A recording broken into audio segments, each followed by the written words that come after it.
And then we had, of course, our official welcomes to be screeched in, and Bob arranged for us to go on board a beautiful vessel, the Scademia. We went out to Bay Bulls, to the Bird Island Sanctuary, and we went and had a lovely little tour, and we drank our screech, and indeed I is me old cock, and long may your big jib draw, and then we kissed the cod, and then we continued to party.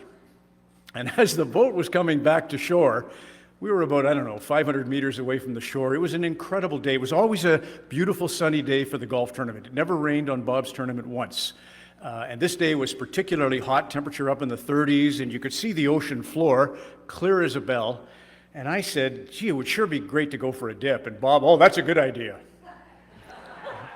Frickin' icebergs are flying by not far from there. But anyway, he said, go on in, Ron. We'll stop the boat. Joseph, our captain. Joseph, stop the boat right here. We're going to have a dip. Go on, Ron. Tell us how the water is. So I dive in, and I'm not going to let on, because the minute I hit the water, right, my heart skipped a beat, and I knew I was in real trouble. I was going to have hypothermia inside 30 seconds. But damn, Bob, I'm getting, I'm going to get you, Bob. So I swam out about, 15, 20 feet, and I come up out of the water, and I turn to the boat, and I says, beautiful.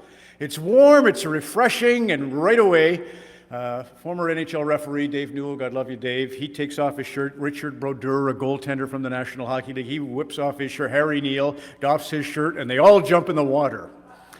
And this is a real problem, because the truth is you will get hypothermia in about 2 to 3 minutes in that water.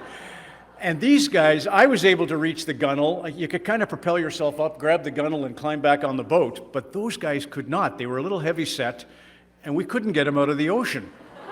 And so we thought we were going to have 3 dead on our hands. And so luckily, we threw them a rope, and Joseph got the boat into shore, and they were able to get up on the pier and get out of the water. But it was a great, again, glimpse into how things go in Newfoundland and Labrador, and especially when Bob's around.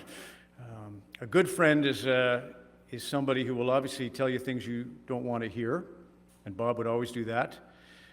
They will embolden you to become the person you were born to be, and Bob definitely did that for me. Even to the last Saturday, 4 days before Bob passed, he says, you're doing a great job, even if I wasn't. He would always try and lift me, because belief lifts talent.